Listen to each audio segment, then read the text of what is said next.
Thank you guys for joining us again here with Pursuit of Purpose. And I am Robby. And I'm Chuck. And today we're going to talk to you about an interesting topic. We're going to talk about love and hate, how they're related to one another, and the meaning of the two different words, and how we use them to one another and on one another. Mm-hmm. Right, Chuck? Right. So I'll let you get started in the discussion with a little bit of knowledge or understanding, wisdom, experience, whatever you want to use, talking about the word love. Thank you, Rob. Well, the first thing I would say is, and this is just in my years of experience, love is a life word. Okay. As opposed to hate, which is more of a death word.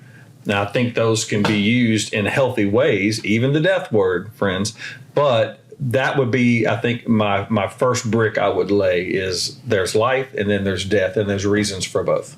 Okay. So if love and hate are life and death words, so when I tell you I hate you, what am I saying? If you hate a person? Yeah. Well, I will say this, and this comes from the counseling side of me, friends. I can't have a thought or a feeling about anybody else that I haven't already had for myself. That is impossible. It's got to come from a source. Yeah. And so if I tell someone I hate them, this is the counselor side of me listening. I'm now curious, what do they hate about themselves? What do they wish could go away? What do they wish they could put to rest? Or to put a little bit of kind of an emphasis, what do they wish they could kill? Like, I don't like that about me. So maybe I see that in that person, or maybe that person's character is drawing it out of me, and I don't like that. And is it possible that maybe they're saying, I want to kill what you represent inside of me? Yes, I would perfectly go with that. Okay. So that's really fascinating. So what does love have to do with all these feelings that we all talk about? Like for instance, somebody that's in high school, you know, a young 16, 17, 18-year-old girl and boy, they look at each other and they are in love with each other. What does it mean to be in love? How can you be in love? What does that mean? Any idea? Well, I would think that when we're talking about those adolescent years, I think that they're having a ton of different sensations and they don't really know what to call it. Because there's probably few, if any, people on the planet that experience what they would call love at those young ages. And that's really what they meant. Because to truly be in love, like, let's say, the birth of a child, what am I really saying? Of course, I love them, but what am I really saying? And I think there's deeper words, like, for example, I'm committed. Yes. Well, I think, and because I'm a dad, and you're a dad, and I've been around my own kids, and I've been around a lot of other people's kids, and I've heard them all say it. I think what they're doing is they're correlating emotional feelings to the word love. And interestingly enough, feelings always lie. Yes. So how could love be related at all to a feeling? I don't think love could be, unless love comes with an evidential association. Something has to be real. Right. Like a real person. Right. Or a real pursuit or a real conclusion. And I have a passion, I guess, could be an emotional consequence, but I can have passion for lots of things that aren't even good for me. That's where addictions come from. Well, one interesting thing that I see and that I challenge my kids and other young people that I hear talk about the word love, I challenge people to measure everything by the results it produces. Yes. So you mentioned earlier that love is a life word, right? Yes. So if love is a life word, what is life? Life is the results of living. Your body is animated as a result of living. Yes. So you possess inside of you this spiritual nature, the divine spark that produces in you the ability to breathe and your heart beat and your brain think, and you can produce and create of yourself. You can make things happen. So those emotional feelings have no ability to produce any positive results. What do they produce? Have you ever thought about that? What do emotional things produce? Well, as you're describing it, what I seem to be hearing is actually that is a result itself. That love feeling is a result of what this whole being has managed to achieve or conclude. And then it comes back to me in love. Now, maybe that is an emotional energy to push me forward to keep going, Right. but it was still a result. It wasn't there first. Okay. Well, what I see in these young people, and we're gonna move on from this, but what I see in these young people are these feelings, and they lean into the feelings, and they produce chaos. They don't produce any positive results or order in themselves. Those feelings. Yes. And typically, they push themselves and each other towards decisions that have results that are never good. Right. At that young of an age. Right. So it would be more likely that those feelings are seeking order in themselves. It's not really that they're loving or committed to that person outside of them.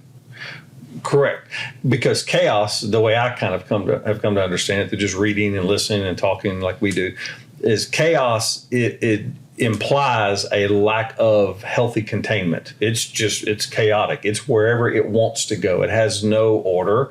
It has no direction. It has no purpose. It's almost like unchanneled water. It's just going to go where it's going to go. But what love, which hopefully is a commitment word, yes, starts to confine this into a direction. Confine and refine. And refine as it goes. Absolutely. And there's energy. And I guess there can be energy in chaos, but when is energy it's not a positive. It's not a positive. When is it at its best? So these kids who are experiencing love in their teens, let's say they come with some value, contribution toward the relationship. Could be something from a family value, or maybe maybe a religious type value, or something along those lines. Now they're bringing that into the emotional experience. There's your confinement. There's your channel. And that's typically where you get better results, better friendships, better communication, better productivity, and then maybe eventually those better relationships. Okay. So back to where we were earlier, you mentioned that love is a word, or a life word. Yes. Love is life. Yes. Right? That's what you said earlier. Mm-hmm. So if love is life as we know it is that, as we discussed, the divine spark. Yes, right? The divine spark. We are created in the image of our Creator. Yes. Right? Yes. So if you're a biblical person, if you believe in the Bible, and I do, but if you are a Christian of that nature, then you would understand the Bible says, in the beginning there was the Word. Mm-hmm. Right? Yes. And the Word was with God, mm-hmm, and the Word was God. And it also says, the Bible says, that God is love. Yes. So if God is love... The same author, by the way. John. Yeah. So if God is love, there was no mention of feeling in there at all, right? Yeah. It's a being. It's an is. God is then commitment. Yes. God is then choice. God, love, life is in essence free will. Yes. Or the ability to make choice and commitment. Right. So then in correlation, if you break that down through everything we just discussed, and I would love to have a Bible scholar come on the show and discuss this with us. If we're wrong, I mean, if not, please follow and like the show and share it with your friends. But if this all breaks down the way I believe it to, mm-hmm, and I'm no theologian by any stretch, but if that's the case, then love is choice and the commitment to that choice. Yes. So when you say you love your child, mm-hmm, you are illustrating with your words, mm-hmm, I am committed with all my life to my child. Yes. That is my choice. Yes. Which implies a future tense. So if I love this parent-child situation, that I have this relationship, then by choosing every day, making a conscious choice in love, in that is experience, I'm moving it forward. And therefore, I expect it to have all of its positive consequences. I expect there to be growth. I expect there to be productivity. I expect to have a child who eventually loves themselves, loves that entity that's already in there to become their own creator. And they do. Some of the material that you and I have been in talk about these children who tell stories and put on productions, and they take crayons and they draw on walls, and we get upset and we're like, well, hold on a minute. Yes, we'll teach them not to tear up the property, but look at that. That's life. Yes. That's love. That's creation. Yes, it's a mess. We'll clean it up. We'll teach them later that. But it was a form of expression. But it was a form of expression. And this is what we're doing whether it's direct or indirect, love is that expression. So we teach our children to feel. Would you agree with that? Yes. They know how to love. Yes. But we teach them that love correlates to feelings. Yes. I don't believe that they would naturally develop that on their own. Okay. I believe that a child would love and want love naturally, instinctively. Yes. And I believe that the results, like love is results driven. Would you agree with that? Yes. So in childlike terminology, like from a baby, a baby only has one language, right? They either cry or they don't cry. Right. Right? One or the other. So in order for a baby to get what it wants, it cries, whether it's in pain, it's dirty, it's hungry, whatever the baby wants, it cries with the expectation that its loving parent will provide its need. Yes. It's very simple. It's all results driven. Yes. So that baby only sees love in those results. Yes. Discomfort, it gets comfort. And the language is all the same. So going back to our origin words for this conversation is love and hate. Is the child hating in that moment? I mean, possibly because the child wants to kill or get rid of this uncomfortable feeling. Yes. It may not have all the fancy skills we have with language and tech and what have you, but the child's expressing itself. Yes. And it is communicating to its parent to basically solve the problem. Now, does it understand the word love? No. But does it possibly understand that it is loved? Sure. Is it because of a feeling, though? No, it's an understanding. The child looks up and sees this parent and understands, if I express that my need, that need will be met. That's right. That's right. So the child may be experiencing pain. It may be experiencing hunger. And those feelings would then generate confusion or chaos in the child because the child doesn't know how to answer it in itself. Right. So the child wants order and not the chaos. Yes. So the love or order comes from the parent. Yes. So in correlation to what you just said about it hates the experience that it's in and desires the love, so then chaos would then equal hate. Yes. Based on that, analogy or description. So chaos in and of itself is maybe the prerequisite for solicitation. If I'm going to solicit information, if I'm going to solicit solution, and we've talked about this on other occasions, how we are these born problem solvers. That's what we're designed to do. And so what do? We make order out of chaos. Yes. And we make life out of death, if you will. That's what we do. So if there is this unsolicited this chaotic moment that needs its conclusion, it needs its order, then the child starts to express that. Yes. And the reason I like to think that we talk a lot about children is because we are basically just older incarnations of the same existence. This is why we are commanded, if you will, we're told, be like a child. Yes. Be like a child. Meaning, express your need for solution. Now, most of us will look inward or look to information. We obviously won't look to our parents forever, but we learn how to parent ourselves to find that same self-love. And we're all about self-love here on Pursuit of Purpose. That's the whole point. That's right. That's right. So bringing everything together, just to kind of tie it up nicely with a bow in this kind of respect, in this analogy where we've talked about the baby, chaos equals hatred, and love equals order, right? Yes. And nowhere in any of that discussion was there brought in emotions. Correct. So the fascinating thing is that as we grow in our environment, we are taught that our emotions are the driving force behind love, or that they are required in order to feel love. Right. But the truth is, the two are unrelated.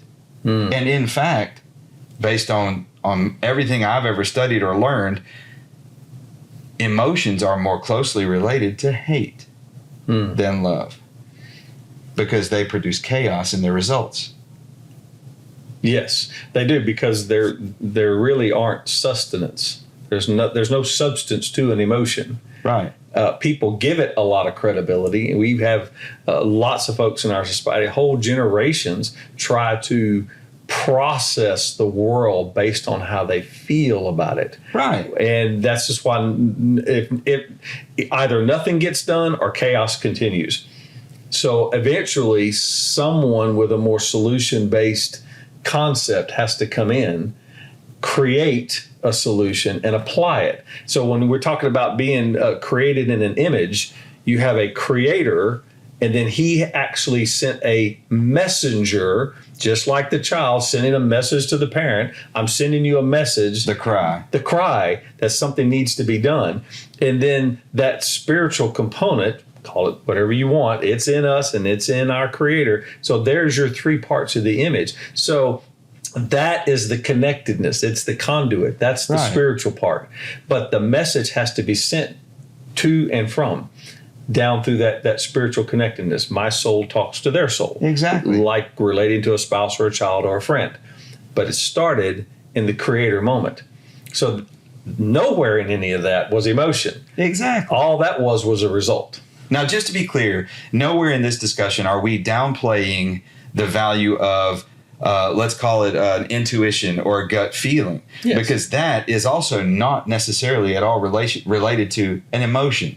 Right. So that's not an undervalued or devalued thing in this discussion. Right. I just wanted to throw that out there, because a lot of times people feel a certain way, like a child will fear someone and no one knows why. Right. That's not emotional. That's an in-tune spirit that realizes something's unsafe. Yes. That's not emotional. Yes. But based on a lot of evidence that they may not fully understand, they just realize, like maybe it's an expression from an adult. Maybe they're talking to a parent or a coach, and they're like, okay, they seem, the ways I'm interpreting, they seem to be upset with me. I was talking to someone earlier today, as a matter of fact, about communicating with their dog.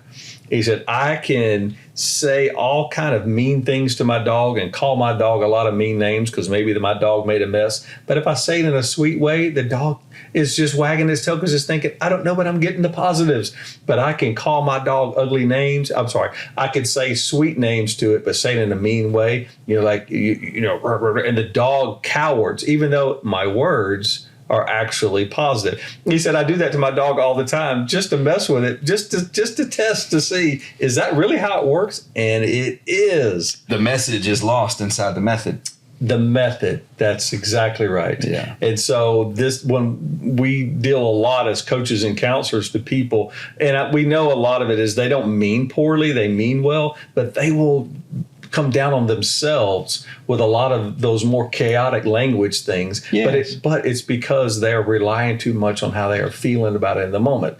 And maybe that's just a skills thing. That's all they think they have. So our job is to ask effective questions to start to bring that understanding to light. It's already in there, but it just takes some confidence. And I often tell folks too, is that every experience we've ever had gets fused with an emotion. before it gets logged in our memory. That's like that movie where the little orbs, the little characters in the brain pick up the orb. They're benign until they touch it, and then it changes the color. Well, now there's forever an emotional connection to that. So sometimes it can be useful as a reference to travel back in the trail of time to get to a place in someone's origin. Say, well, who taught you that? Right. I didn't say who taught you how to feel. Who taught you that conclusion? Well, when you felt that, what was going on? Get them to the facts. Once we get them to the facts, then they start to bring order to the chaos. Then they start to understand, my grandparent was actually this. Now it's making sense. My third grade teacher didn't hate me. She was going through something. Now I understand, because that's the prerequisite for forgiveness, which is also a cognitive concept, not an emotional concept.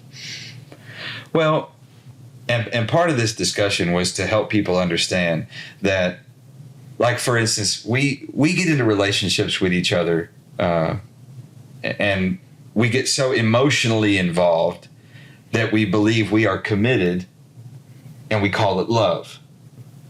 Yes. The problem is that we don't see love as an actual commitment with or without emotion. Right. Because that's what it is. So we design our lives around our feelings, not around our commitment, not around our choices. Right. And we marry each other with this concept, this flawed concept that it is your job to make me feel any kind of a way. My spouse's job to make me feel any kind of a way. And it's my job to make them feel any kind of a way. Yes. And as soon as those feelings don't line up right anymore, I feel like I'm not bound to this relationship anymore. Yes. And the truth is that has absolutely nothing to do with love. That is correct. And I really want people to understand, especially young people, or not so young people, if you've already been married once, have already made the mistake, this is very likely a part of the root of that mistake. Yes. Is that when you were young, you got into a relationship, you developed all of this emotional attachment to yourself, your feelings, that person, and then you put all that responsibility on them and on you, and it's impossible to maintain because feelings create what? Chaos. Chaos. But we allow that to be our identity. Yes. And then we stopped growing. One of my favorite, and it's from a book that's probably popular with a lot of our listeners, and it describes for us to love with our heart, our soul, our mind, and our strength. That is a progressive order. When I meet maybe that special someone, a young lady in class or on campus, or I'm like, whoa, okay, I don't know what this is, but something's connected. As we work that relationship through getting through you can call it courting. Courting is like going to court. Let's get information out there. As we learn, at some point, we want to make a commitment. It could be to a profession, but we're on the relationship side of things. That's the soul part. From my heart to my soul, now I'm committed. And once I commit, call it a covenant commitment or whatever, then I start changing my mind. Yeah. I start developing as a person. And then the more I develop that, the more I get stronger and stronger and stronger. Heart, soul, mind, strength. Isn't that a great passage? Yeah. That same thing is designed toward loving the Creator. It's also designed toward loving each other. It's the coolest thing. But it's only made more pure by the next passage, which says, love your neighbor as you love yourself. And I often tell people, I said, you can't give people what you don't have. That's right. You'll only give them what you do have. So how are you going to love yourself? Go back to the original that I just read. Commit your mind to the change. Commit your mind to becoming stronger and stronger and stronger. That's order from chaos. Because if all we do is stay in the heart moment, we stay in the chaos. That's we right. never develop. Most of the time when people come in to us, it got a little ways, but they weren't fully equipped to keep developing the mind. That's what we do. That's why we ask these what if type questions. And we get them to start asking that, not in a judge the world harshly, but an inquisitive way. Yeah. They're never going to lose. They're always going to win. Order will win the day. Life. So the takeaway from this discussion would be that love and hate can't exist one without the other. Right. Would you agree with that? Yes, I would. And then love is not at all an emotional word. Right. However, I will say this, and I hope and I believe you'll agree with me, and most of you folks out there, I hope you'll agree too. It's okay to feel emotion through a loving relationship with another person. Yes. Whether that be your spouse, a parent, a brother, a sister, a friend, whoever that is, it's okay to feel emotions, good and bad emotions, but they do not equate to love.